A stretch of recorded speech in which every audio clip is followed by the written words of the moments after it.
Bom dia. Esta é a cor do dinheiro do dia 16 de setembro do ano da graça 2020. Olhe, já percebeu que a emissão hoje é indoors porque tivemos aqui um problema com o tempo e a emissão de hoje vou tentar que seja um bocadinho mais curta do que tem sido. Antes de mais, agradecer o apoio que os espectadores têm dado ao novo programa da Cor do Dinheiro, ao final do dia, com os 5 comentadores diferentes durante os 5 dias da semana, tem recebido bastante apoio, até porque tem uma grande vantagem, que é feito por 5 pessoas completamente diferentes e, portanto, com visões completamente diferentes sobre a realidade económica e política portuguesa. Com uma vantagem, é que todos defendem a liberdade económica, como sabe, é um esteio aqui do canal A Cor do Dinheiro. Quero recordar-lhe também que esta semana ainda vamos ter Mel Talks e vamos ter na sexta-feira uma entrevista, ainda não vou dizer com quem, que vai ser com uma visão completamente diferente daquela que o médico Gabriel Branco nos deu na semana passada. Portanto, aguarde. Bom, sem mais delongas, vamos ao período de ordem do dia, porque, apesar de tudo, a agenda não é assim tão curta quanto parece. Bem, vamos começar por onde? Marcelo Rebelo de Sousa, nosso Presidente da República, e Fátima. Marcelo Rebelo de Sousa está preocupado com a próxima peregrinação a Fátima, onde, 13 de outubro, onde se devem juntar cerca de 50 mil pessoas. Ora bem, o Presidente da República diz que, enfim, a DGS, a Direção-Geral de Saúde, não vê problema na situação, mas alerta que aquilo pode ser um problema na mesma do ponto de vista da imagem. O que é que o Presidente da República quer dizer? As mesmas pessoas que se apoquentaram com a questão da festa do Avante agora podem se apoquentar pelo facto de haver um ajuntamento também, e é logo de 50 mil pessoas, no Santuário de Fátima. Bom, eu acho bem que o Presidente da República esteja preocupado com isto e acho bem que dê voz a estas coisas. Aliás, como se recorda, na segunda-feira fizemos aqui referência ao receio que eu pessoalmente tenho de ver situações como ocorreram no fim de semana no Santuário de Fátima. Bom, mas eu não sou candidato às presidenciais. Eu não estou a correr para eleição nenhuma. Portanto, o meu comentário é um comentário independente. Onde é que eu quero chegar? O Presidente da República, ou melhor, Marcelo Rebelo de Sousa Cidadão, quer mostrar que não tem dois pesos e duas medidas. E, portanto, está a falar de Fátima porque falou da festa do Avante. Percebe? Só há aqui um pormenor. Eu acho que faz todo sentido estar preocupado com aquilo. Mas há um pormenor no meio disto tudo. É que o recinto de Fátima e o espaço onde as pessoas vão ficar, se forem 50 mil pessoas e se souberem respeitar a distância, não vem daí mal nenhum ao mundo. Mas Marcelo quer cair, ou melhor, voltar a cair nas boas graças da extrema-esquerda, nomeadamente dos eleitores do PCP, até porque já percebeu que vai ter mais concorrência nas eleições do que pensava. Fica aqui registada a nota. Segundo ponto, ainda Marcelo Rebelo de Sousa, neste caso Presidente da República, que ontem resolveu pronunciar-se sobre a TAP e o Porto. Então, a história, eu já lhe falei aqui ontem, até disse que ia falar com o Nuno Botelho, já falei, já vou dar conta disso, que é o Presidente da Associação Comercial do Porto, mas Marcelo diz que quer que a TAP apoie não só o turismo, mas o transporte aéreo com origem no Porto. E espera que o problema seja resolvido. Bem, nós também e eu também. Agora, como se deve calcular, o Presidente da República só se mete nisto por uma questão eleitoral. Porque ele não tem de se meter na gestão da TAP. Mesmo sabendo que a TAP, a partir de agora, está maioritariamente nas mãos do Estado. E já agora, voltando aqui à questão da conversa com o Nuno Botelho, explicou-me que, bom, sendo a TAP pública, não faz sentido que, nos critérios que está a utilizar para a gestão da empresa, não inclua mais saídas ou mais voos a partir do Porto. Bom, eu convidei o Nuno Botelho para uma entrevista para o canal A Cor do Dinheiro que deve ser feita na próxima semana. Em princípio, na terça-feira. Na segunda-feira ou na terça, mas eu darei conta disso. Agora, há dois óbvios que eu coloco isto. Primeiro, é verdade que a TAP é pública e, portanto, se não vai utilizar na sua gestão apenas critérios de mercado, então faz sentido, dizem algumas pessoas, que, ainda que perca dinheiro, passe a funcionar em certos mercados ou certas rotas. Eu não vejo bem assim e vou-lhe dizer porquê. Porque depois quem paga isto somos nós. os contribuintes. Mais, às vezes dizer assim, mas porquê é que as outras companhias, quando saem do Porto, têm uma taxa de ocupação elevadíssima? Bom, eu não sei, mas há uma explicação possível que, se calhar, a originação dessas pessoas, desses passageiros e a comunicação com outros voos faz mais sentido nessas empresas do que noutras. Mas há um último argumento que eu gostava de referir aqui como muitíssimo importante nesta história, que é o seguinte. Se a TAP, vamos ser apenas analistas de mercado, se a TAP não percebe se existe ali, ou melhor, se existe ali uma oportunidade de mercado e a TAP não percebe que existe, bom, outras empresas vão perceber que existe essa oportunidade de mercado e vão aproveitá-la. O que é que isto significa? Que o Porto vai ficar muito mais bem servido se houver outras empresas a fazerem esse serviço do que apenas a TAP. Portanto, sinceramente, não percebo muito bem qual é todo o alarido à volta disto. Mas, como lhe digo, na próxima semana irei fazer uma entrevista ao Nuno Botelho e ele vai ter a oportunidade de esclarecer estas coisas. Ponto seguinte. A falsificação de deputados por parte de uma deputada do Partido Socialista, Hortense Martins, que de Castelo Branco, a uma certa altura, ao fazer um projeto, concorreu a fundos comunitários, não podia ter concorrido, falsificou documentos, datas e não sei quantos com o pai, e o Ministério Público foi atrás dela e levantou um processo. Ficámos a saber esta semana, ficou conhecido na segunda-feira, e eu não referenciei isto, mas houve alguns espectadores que me alertaram para esse facto. A deputada e o pai pagaram uma multa de 1.000 euros e o Ministério Público arquivou o queixa. Bom, eu sei que está na lei. Eu sei que a lei permite fazer isto. Qual é o problema destas coisas? É que para a opinião pública o que vai passar é há uns tipos que se safam. E têm razão no que vão dizer. E porquê é que há uns tipos que se safam? Que é, a senhora e o pai cometeram uma ilegalidade, que é para não dizer um crime, mas depois, quando chegou a altura de ir a julgamento, pagaram uma multa e livraram-se da acusação. Eu acho isto uma falta de vergonha sem limites. E porquê? Porque aos deputados é exigido um dever de seriedade, de transparência e de honestidade que deve ser superior até aos outros cidadãos. Porquê? Porque eles são os representantes do povo na casa onde se discute a democracia. Ora, estas pessoas têm que ter a reputação acima de qualquer suspeita. Esta situação vai criar um problema, primeiro da opinião pública, que é, aqueles tipos safam-se. Em segundo lugar, eu, se fosse de Castelo Branco, ao ver uma senhora que falsificou documentos e que pagou uma multa para safar da acusação, só tinha uma coisa a fazer. Nunca mais confiar nela e não voltar a elegê-la. Vamos ver o que é que a malta de Castelo Branco vai fazer. Ponto seguinte. Afinal, há ou não uma rota de imigração ilegal para o Algarve? Como você sabe, há meses que andamos a falar disto desde a primeira aportagem de migrantes ao Algarve. Ontem chegou mais um barco à Ilha Deserta, 28 pessoas, das quais 3 crianças, 3 mulheres e uma criança.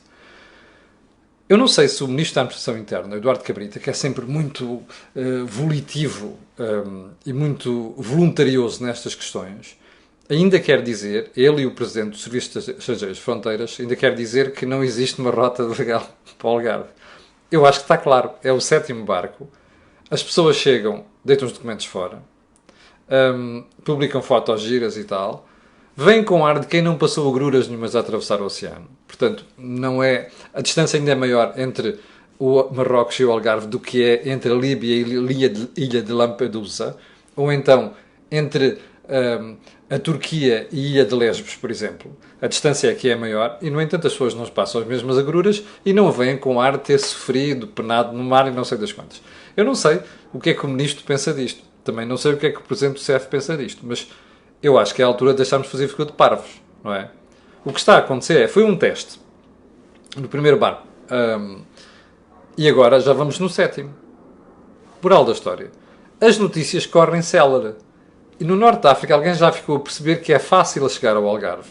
Não está a mesma chatice que existe na Grécia nem na Itália. E mais, as autoridades não se chateiam assim tanto. E até tem um ministro e um chefe, o responsável do CEF, que dizem não há uma rota ilegal. Portanto, para aqueles mafiosos que ganham uma pipa de massa com estas coisas, isto é o melhor dos mundos. Só resta saber se nós portugueses continuamos a querer fazer figura de tansos. Não é, Sr. Ministro Eduardo Cabrita? Fica a pergunta para ele. quem vê o programa e que fala com ele pode fazer chegar esta pergunta.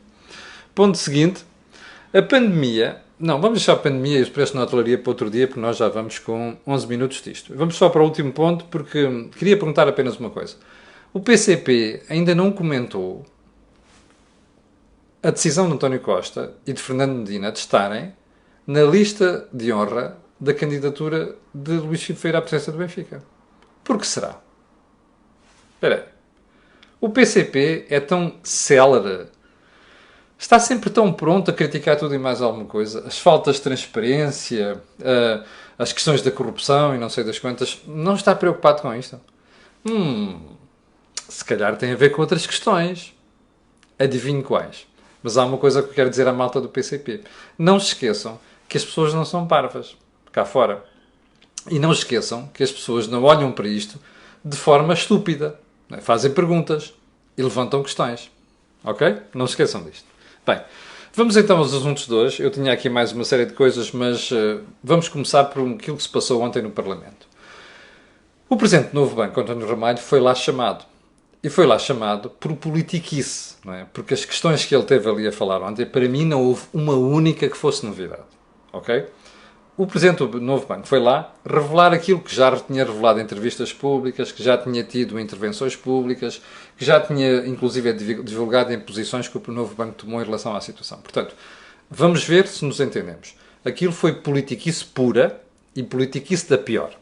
Para os deputados tentarem passar para o país uma imagem diferente daquela que têm passado, para desprimor seu. Bom, então o que é que se tratou ali? Olha, variedíssimas coisas. Venda de imóveis. A venda de imóveis foi feita substancialmente abaixo do valor de mercado. E isso foi uma atitude de má gestão. António Ramalho saiu-se daquela a dizer, bom, nós até contratámos uma outra empresa americana para olhar para aquilo e dizer o que é que se tinha passado. E eles acharam os preços justos. Safou-se ali. Safou-se noutra coisa muito importante, que é talvez o aspecto mais crítico nesta história, que é Luís Filipe Vieira, ao que tudo indica, é um dos maiores devedores ao Novo Banco, ou às suas empresas. Não é Luís Filipe Vieira, é o seu universo empresarial. E há muita coisa que as pessoas, nomeadamente quem vê isto e quem coloca questões sobre esta matéria, que dizem, mas não percebo porque é que ele continua a ser presidente do Benfica e ter atividade empresarial e, no entanto, apesar de tudo, devia aquele dinheiro ao Novo Banco. Bom, de facto, ninguém percebe. Mas António Ramalho saiu-se aqui com uma nova... Não. Nós vamos... Melhor, já está em curso uma nova auditoria só para ver essa questão dos créditos de Luís Filipe Vieira. Bom, eu sinceramente acho que esta matéria dos créditos de Luís Filipe Vieira e de alguns outros grandes devedores é aquela onde o Novo Banco corre o risco de sair menos bem. E porquê? Porque as notícias que vão surgindo dão conta de alguma coisa que não é muito normal. Como, por exemplo, a tal auditoria, àquela situação, esteve parada durante algum tempo. Isto quer dizer, houve influência? Não sei. Mas, apesar de tudo, Ramalho teve a grande vantagem de chegar lá e dizer não, nós até vamos lançar uma nova auditoria só para tratar disso. Safou-se aqui também. A questão da venda das casas autarquias. Bom, isto foi uma questão que... Você recorda-se aqui há um mês e meio, quando eu falei do Novo Banco, e depois disse que o António Ramalho me tinha telefonado, eu disse que não podia revelar tudo na conversa com o António Ramalho. E não podia revelar, porque eu sou muito respeitador daquilo que são as conversas e o sigilo que mantenho com algumas fontes com quem eu falo. E não podia ser de outra maneira em matéria de jornalismo. Bom, mas o que é que aconteceu? É que António Ramalho, na entrevista que deu no fim de semana à TSF e ao Jornal Notícias, ao Diário Notícias, revelou publicamente dados que me tinha dado a mim. E tinha-me pedido sigilo. Portanto, como ele fez isto, eu agora sinto-me desobrigado desse sigilo. E vou falar aqui. Daquelas 5.000 e não sei quantas frações que o Novo Banco teve à venda e que vendeu a preço de grande desconto, António Ramalho contou-me que comunicou às autarquias que ia vender aqueles imóveis. E perguntou assim, vocês têm vontade de exercer o direito de preferência aqui, nomeadamente para a habitação social ou fosse o que fosse? Houve 8 autarquias a responder que sim. O que significa que ninguém nas outras tinha interesse em ficar com aqueles imóveis. Ora, isto é relevante, porque mostra que se calhar a qualidade do que estava em venda não era elevada, não era por aí adiante. Portanto, eu não sei se neste ponto ontem Ramalho falou disto no Parlamento, mas a verdade é que ao divulgar e ao falar da questão das vendas das casas e dos preços, esta questão e esta novidade joga a seu favor. Eu não estou surpreendido com isto. E, sinceramente, continuo a achar que há muita politiquice à volta desta questão. Bom, moral da história. O que é que nós podemos retirar de toda aquela audição? Eu, sinceramente, acho que António Ramalho saiu por cima daquilo. Até porque, a uma certa altura, virou-se para a deputada do Bloco de Esquerda, Mariana Mortágua, que estava a tentar... Aliás, eu até achei muito interessante. Estou muito entusiasmado com esta preocupação que a Mariana Mortágua tem manifestado em relação à banca, até porque it runs in the family, não é? Como toda a gente sabe, o pai da Mariana é uma pessoa que teve uma atividade muito ligada à banca em tempos idos, não sei se nos moldes mais adequados, mas enfim, fico sempre entusiasmado por perceber que esta preocupação em relação à banca na família Mortágua está nos genes, runs in the family, como se costuma dizer. Mas a certa altura percebeu-se claramente que a Mariana Mortágua estava ali a fazer politiquice, não é? E António Ramalho virou-se e disse, pá, mas espera aí, o novo banco não é um as para ser jogado aqui nestas coisas, na política. Eu acho muito bem. Até que, enfim, eu acho que António Ramalho às vezes é demasiado politicamente correto, percebe? E acho que de vez em quando é preciso dar um pontapé, percebe? Literalmente um pontapé, como ele deu ontem em certas pessoas, em certos deputados. Só mais uma coisa em relação a esta matéria. Eu quero lembrar, eu hei de passar os tempos a lembrar isto. O Bloco de Esquerda votou, aprovou aquilo que este governo fez, o governo anterior, fez com a venda do novo banco. Portanto, agora pode vir gritar, espernear, fazer o pino, mortal de costa, mortal encarpado e o rei que o parte. Não se consegue safar disto. O Bloco de Esquerda e o PCP podiam ter chumbado a venda do novo banco em 2017. Não o fizeram. Portanto, o que estão a fazer neste momento é mera politiquice para sacudir a água do capote. Olha, a mim não me convencem. Ok? Bom, ponto seguinte. O plano Costa e Silva. O Dr. Costa e Silva, o professor Costa e Silva, chegou ontem, foi ontem apresentar-se numa nova versão do plano. Há ali umas novidades em relação ao plano inicial e não sei das quantas. Bem, eu vou-lhe ler o que é que Costa e Silva disse. Quando há, de tudo o que foi o seu discurso, quando há uma pandemia como esta, não é o mercado que nos vai salvar, é o Estado. São os serviços públicos, é o Serviço Nacional de Saúde. Eu espero que haja humildade para assumir esta, ouça bem agora, derrota histórica que a realidade impôs às ideias ultraliberais. Espera aí. Bom, há uma coisa que eu lhe vou dizer. O João Gonçalves, que é meu amigo aqui no Facebook, eu tenho aqui a citação, chamou-lhe isto a falácia política 2020. Eu não vou chegar tão longe. A pergunta que vocês fizerem é, mas como é que justifica isto? Que isto é um disparate monumental. E é de um disparate, sobretudo, por uma pessoa com as qualificações técnicas de António Costa e Silva. Bom, eu vou-lhe chamar ao frete. Vamos lá à questão. O Estado tem um papel importante nas economias hoje em dia? É óbvio que tem. Repare, no think tank, o Jorge Marrão e o Joaquim Guiar têm realçado isso. Eu próprio tenho realçado isto. Agora, dizer que o Estado é que nos vai tirar disto? Este tipo está doido. Aliás, perdi-lhe o respeito ontem, confesso. Este tipo está maluco. Você dirá, mas ele está a fazer um frete, foi convocado para fazer aquele plano, epá, não pode deixar ficar um Malo Costa, dizer que... Não, mas é que repara uma coisa, a função do intelectual ou do académico é exatamente o contrário, é não fazer fretes aos governos, é não fazer fretes a políticos. A mim já me chega aquelas comissões de professores universitários que andaram a apoiar o Sócrates com as obras públicas e uns vendidos de primeira, percebe? Já me chega o rol de vendidos na política em Portugal. Já me chega o rol de empresários que se vendem aos governos. O quê? Ter um indivíduo que faz um plano de recuperação económica e que vem falar em derrota histórica das políticas ultraliberais. Mas quais é que são as ideias ultraliberais que a pandemia derrotou? Primeiro, eu não sei o que é isto de ultraliberais. Não consigo perceber como é que governos e Estados que têm dívidas elevadíssimas são ultraliberais. Não consigo perceber. Isto só mostra o peso que os Estados têm nas economias. Em Portugal e noutros países, nos Estados Unidos, em França, na Alemanha e por aí adiante. Esse indivíduo está doido, percebe? Está a fazer fretes. E eu não suporto gente que faz fretes. Percebe? E, sobretudo, não suporto gente que vai apresentar um plano e sai-se com tretas destas que é para ficar bem perante governos. Portanto, para mim, o plano de Costa e Silva morreu ontem. Assim como morreu o respeito pelo Costa e Silva. Porque acho que este tipo não tem valor nenhum, percebe? Porque se tivesse valor nenhum, impunha as suas ideias ou falava do seu plano sem recorrer a botados como esta. Eu volto a dizer, o João Gonçalves chamou-lhe a falácia política de 2020. Se calhar tem razão. Eu prefiro não utilizar, eu, Camilo Lourenço, estes termos, mas há uma coisa que vou dizer. Isto é um frete monumental ao governo. E eu não suporto fretes. Sobretudo quando vêm de pessoas do meio académico que têm a obrigação de ter a espinha dorsal direito. Percebe? Bom, vamos voltar ao plano. O que é que vai sair dali? Eu vou-lhe apostar consigo que não vai sair nada. Não sei quantos mais ligações de ferroviárias entre distritos. Afinal, já não vai haver bitola europeia, mas vai haver uma alta velocidade entre Lisboa e Porto. Em relação aos comboios, vou-lhe dizer sinceramente uma coisa. Eu não sei se nós conseguimos ter dinheiro para mudar toda a bitola em Portugal. Nossa bitola, nossas linhas são mais estreitas. Mas há uma coisa que sei. A alta velocidade, que é fundamental entre Sines e Europa, e provavelmente entre Aveiro e Europa, a alta velocidade, essa tem que ser em bitola europeia. E é aqui que nós devíamos estar a centrar a nossa atenção.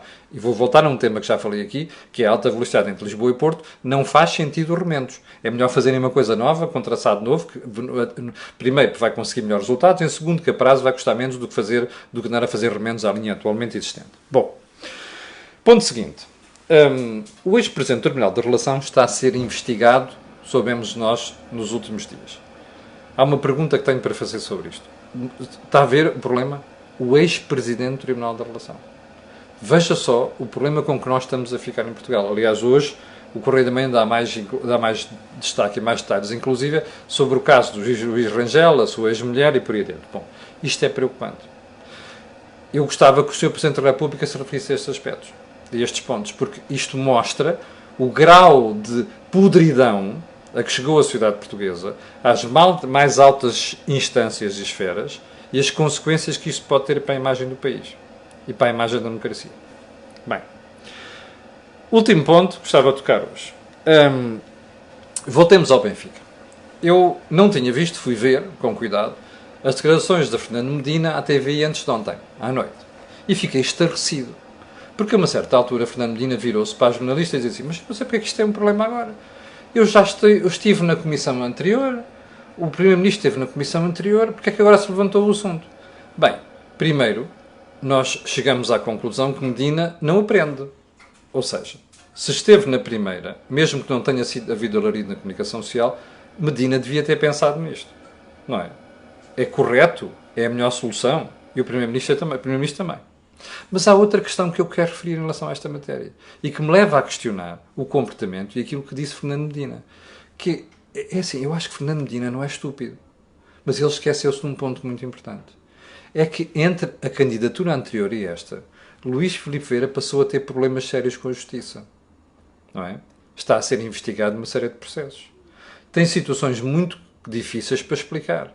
Diga uma coisa, você acha sensato que um Presidente da Câmara Municipal de Lisboa e um Primeiro-Ministro participem numa comissão, numa lista de honra de candidatura de uma pessoa à presidência de um clube, sabendo que passou a ter problemas com a Justiça? Isto não diz nada a Fernando Medina? Olha, é preocupante, mas é aquilo que você tem. Bem, vou deixar os outros pontos para trás, porque já estamos com muito tempo, já vamos abusar no tempo outra vez. Quero, no final, pedir às 6.300 pessoas que estão em direto, aquilo que peço sempre, estas e aquelas que vão ver, que é colocarem um gosto e fazer partilha nas redes sociais, porque aquilo que você ouve aqui, não houve em mais sítio nenhum. Obrigado, com licença, e até amanhã às 8.